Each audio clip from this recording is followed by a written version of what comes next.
Well, our next special guest is Ev.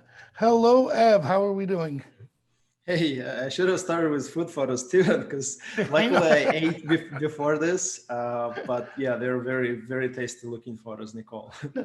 Now, ironically, um, I've always known you as, co-founder of 500px, an education. I always saw you as how do I put this? Um, an intellectual person. And then all of a sudden I started looking at your photography, and we were in New York City when you photographed the stairs. Do you remember I couldn't make it? And you said, I'll come back and I'll get you some pictures. And you came back with the most incredible shots of the stairs.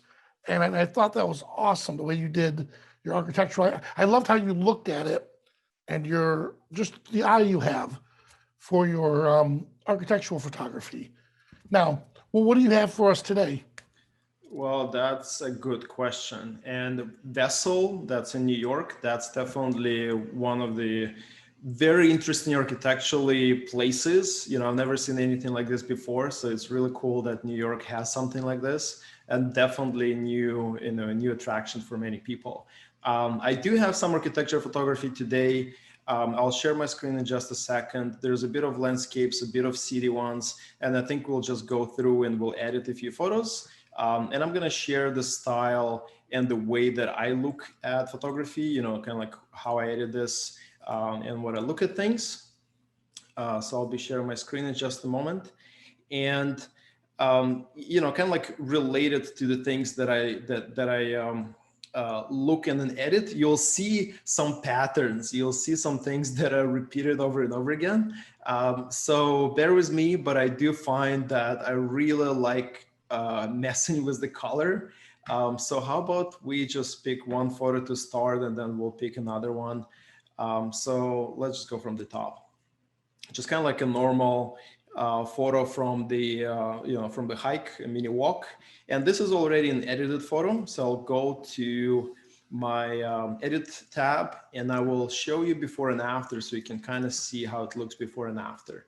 And it's something that everybody can take a picture of, which is kind of like what I've been trying. So first of all, with the lockdowns and COVID, like I didn't have a chance to really travel and take a lot of exotic pictures. So I decided to edit the pictures that I took, this year or last year. And basically that's not far from where I live in Toronto on a hike. So you can see right away that the image before, it's a raw file, and the after image has gained a lot more contrast and color. So we actually gonna reset this, and I will try to get as close as possible to the same image, but kind of like explaining the process in a way. So one of the first things that I do after I reset this, and what I usually start, is Accent AI. Obviously, that's a great tool, kind of like highlights all the important parts of the photo. And, I usually would go and see what I like it at, maybe 30% or 50%. Just kind of like I need a touch of contrast and details and a touch of that. So I'm leaving this as this, but at that amount, which is, hey, let's make it at even 20, right? And so one of the favorite tabs that I go to is color. And color has some very unique things which I really like. One of them is Hue Shift. If you go and use it, it can dramatically change the photo. Like for example, at -40, it starts to resemble infrared photography. And that's what I like about this. It can really mess up the image, but at the same time, if I put it at just a little bit like at -4 and -7, you can see it makes it more interesting. It almost like makes it like a film emulation more than messing up with all the colors. So, a lot of my photos have this hue shift. But what I also like is shifting hues on the greens and trees, because even though I really like green in nature, I still feel like I like the fall colors a little bit more.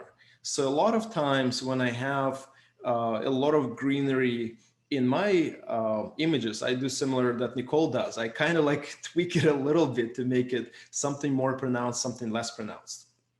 So here's two things that I operate with, and they work together really well. One is color, the other one is landscape.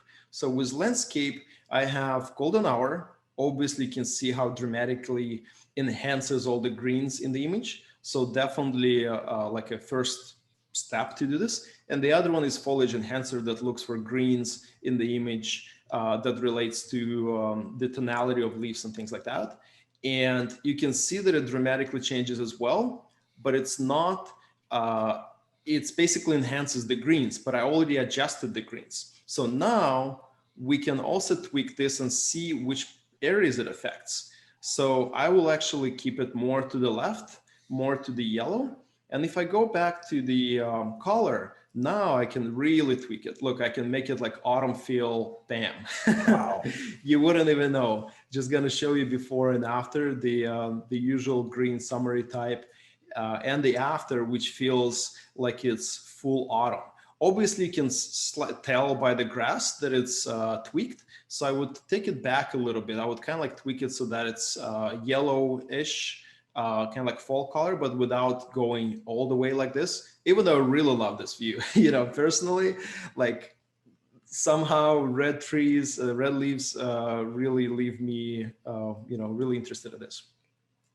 And so just kind of like a finishing touches, a little bit of vignetting to focus on the image. And I would choose subject and place it around here. So that kind of like the road is the leading part. And one other thing that I wanted to do is, let's say around here, I think I wanted to do dehaze. I think it did a pretty nice job before. On some images, it works ridiculously well. On some clear images where there's nothing to dehaze, I do find that it's better not to use it too much, or like use it, you know, use it when you think it might be useful. Yeah, or at least give it a try. So I'll put it like this. So now we have an image that I'm pretty happy with. One last touch is the blues. I do find that I also mess up with blues as well. And in this case, it's usually desaturated where they are. And they are darkened, just kind of like my way of, let me see. Yeah, I like it a bit darker. And so that would be an image that I would normally edit and post. Very simple, but at the same time, adjusting the colors and looking at the colors is something that I really take, something that I do often. So here's one of those. All right. Wow. Let's just move to another one. I really did something fun with this too. So I'm just gonna show you, this is before and this is after, and we can edit this together as well. You can see that there's a new cloud in the sky. Really love this kind of stuff. You know, almost like the cloudless days a lot more, because then I know I can really mess up with the skies with Sky AI and other tools. And so what we started with was here. I'm gonna just edit.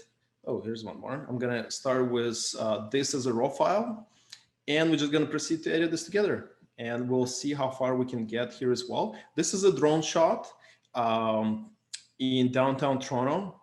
You need a license to fly, which I have, and you need to have a license plate on your drone, which I also have.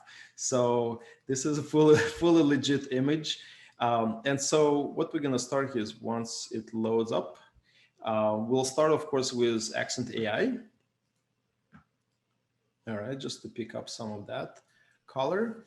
And we're gonna move to the composition. And what I like is ability, a lot of tools have this. I use Luminar, of course, for this, is to fix the perspective. And because the drone is flying, there's some wind and there's some camera that is wide angle.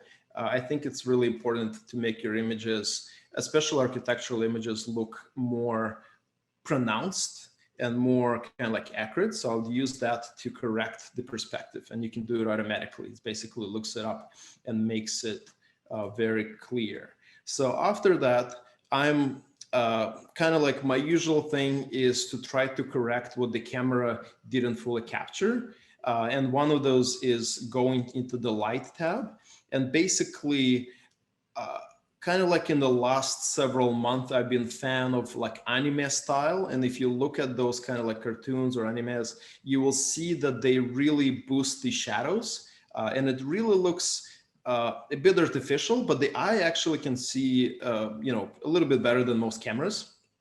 And so I'm trying to adjust to that. I'm trying to kind of like highlight the blacks to make them basically more less, I would say, less pronounced and more visible, so you get all the details. And after that, you know, the usual tool that we get is going back into the color, and you can see when I'm shifting this, hey, it creates a really interesting scenes. But I don't need to go all the way. I just leave it at like, let's say 4 or 3. And it reminds me of Fujifilm color quite a lot. So I actually like this style, like this look. And that's what I'm gonna leave here, with one exception for blues. So let's actually make them also dark and also less saturated. And that's because you have a lot in the sky and reflection. For the blues, Yeah. it's Is just that why you targeted the blues? it's just like if the scene has, like, look at this image, there's more than half of the image is blue, and I feel like it's a bit overwhelming. We do have a lot of blue color outside in general, you know, so the sky. So I'm kind of like feeling that it would be a bit too much. And you know, personally, maybe it's the film era, maybe it's the Fujifilm cameras that I like to use, but I don't like it when it's too saturated. So I kind of like just make it more film-like, so to say. And so the other tool that I use a lot, that's probably my favorite, is Augmented Sky. And that's where I just let myself play a little bit and add some objects. As you can see, you know, the skies are usually pretty high, right? And the clouds are usually pretty high in the skies as well. But from time to time, we do actually have pretty low-hanging clouds, and it's pretty rare. Like it's a bit of fog and rolling clouds that we also get in Toronto, similar to San Francisco, for example. So it is possible to capture something like this, where like an individual cloud may be lower than the building, but it's so rare that you really have to, you know, pay attention to this and really have to be at the right time or fly the drone at the time. And sometimes it's pretty hard.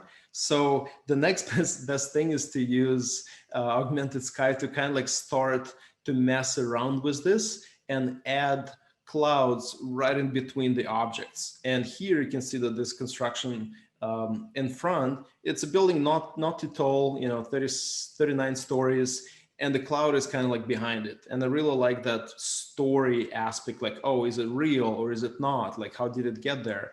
And so that's something I use quite a lot as well. So if we look at other images, I put a different cloud here. But one that I like as well is this, because if you look at this image, it looks, I don't know, Vanilla, you tell me, what do you think about this image? It's all one color. And the shadows are a little muddy. I love the composition of it. Hold on, and I'm going to show you before and after. My hard drive decided to take a nap, so 1 second. And where did you photograph these? Oh, those are in Vancouver. Those are in Vancouver. The totems for Indigenous people. You know, we have pretty sad day in Canada today, but they are celebrating Indigenous people and their culture. But kind of like going to this image, I'm going to show you once it loads before and after, so you can see that in this instance, the cloud on the right was actually added to the image. And, you know, I lifted the shadows, didn't change too much of the color. And basically, if you look at this, it just complements it. You know, there's two little clouds on the left, but there's nothing on the right. So if you look at the original image, it's sort of okay, but you can see how it's missing something. So it's not a masterpiece by any degree, of course, but you can just kind of like complete the story by just adding a small cloud and make it more balanced in a way. So that's what I use it for. There's a lot of images like that I have with extra cloud added to this. And another way that I, of course, really like as well is adding additional sun rays. Again, this is something that is, you know, it's never that I'm adding this to images that didn't have sun rays before. It's just that the drone that I'm flying, like in this example during sunset, and it's like after a storm, so it's stormy clouds and there is sun that's appearing. I'm going to show you the before image. It looks very, I would say, pretty much complete before, and I didn't want to make the shadows, to leave the shadows, so I wanted to make it more dramatic. But I just added the sun rays where the sun already is. So it's just kind of like right outside of the scene, because the sensor on my drone is pretty small, so it will not get the sun and the details properly if I expose it to the sun. So I actually, every time I shoot, I kind of have to shoot outside of that, like right outside of the where the sun is, and just turn it a little bit the other way. But I still want to add sun rays to this. And so in this case, the sun rays are set right outside of the image. And let it load for a second, and it will be right here, basically on the outside of the image, where I can control and add this after the fact. And I think I'm messing with this. Let me actually reset this. Here's my sun. And, you know, like obviously it's on the right side and it's not in the middle. So I just let it go behind the image and then find something suitable so that it highlights in the same way as the light falls by going up and down. And when I'm satisfied around like this, then I can set the sun and then start looking at other settings, like how far, how I want to make it look, whether it's going to look a bit more dramatic or a bit more natural. So this is a very dramatic look, but I can also make it very subtle by lowering the amount that's available in the sun rays. So again, like those small little touches, they just kind of like make it more fun. So another sun was added here. On the morning walk, we had nice fog in the city, and it's not the sun actually, but the reflection of the sun. Is it the sun? Yeah, it is the sun. I was thinking that there's another reflection with basically the sun in front, and so we see long shadows. But I was shooting with open aperture, so there's actually not much of sun rays. So I decided not to shoot with like f11 or f16 to make sure that I get the sun rays, but actually, let's take a look at what I'm shooting at. F8, but it still didn't capture the sun rays coming from that. And so I added some of this. And I think with just the mood tool, and which basically allows to add LUTs and adding sun rays, it creates a bit of the atmosphere. Again, just something to make it more fun and exciting. Yeah. Shall we edit one more? Yep, we have time for one more. That was really good. All right. Any preferences, Vanelli? Well, you go up for a second. Yeah, how about the totem pole? Cool. Yeah, I want to see what you're going to do with the structure and details with this. Yeah, that's a great question. So again, this is something, actually, let us have some fun with this while we have a moment. Let's see what composition AI will do for us. I think it should, I'll go, that's a good question. You see, composition is something that photographers struggle with all the time. It's something that, you know, you have to, like, what is it? You know, I'm really against cropping really, really close, but at the same time, if I do, and make it very adventurous, hey, we can have so much details and so much fun if you really decide to like crop it in and get all the details instead of leaving it as is because I didn't take a zoom lens or for any other reason. And so for me, the key is to try to keep the texture. So those are wooden totems. And so it's, I think, important to keep some of that. Let's try to get some structure in here. I think that would be very useful for us. Okay. We can even go almost at all amount. You can see how nice and mellow it is actually. I'm not going to use the boost to make it more pronounced. Yeah, people were asking about the boost. What does boost actually do? Yeah, that's a great question. Maybe Richard can chime in, but I feel like it's dealing with a smaller. So Yes. in other tools, when there's boost, it deals with the smaller details and basically not proportionally brings them up. That what happens with other tools that have boost. But frankly, there's some tools that I've been using just like as is, there's like advanced settings. I'm like, I don't need advanced settings. I'm just going to leave it as is.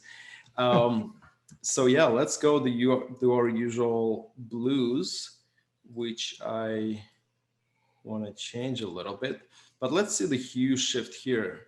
Look that we can make it like a different storytelling. We can make it like it's a night mode, or we can make it like a graphic detail basically. And that's something you can also achieve if you feel adventurous in the light tool and in curves. You can actually achieve things like this if you go and basically change it upside down, for some of those curves.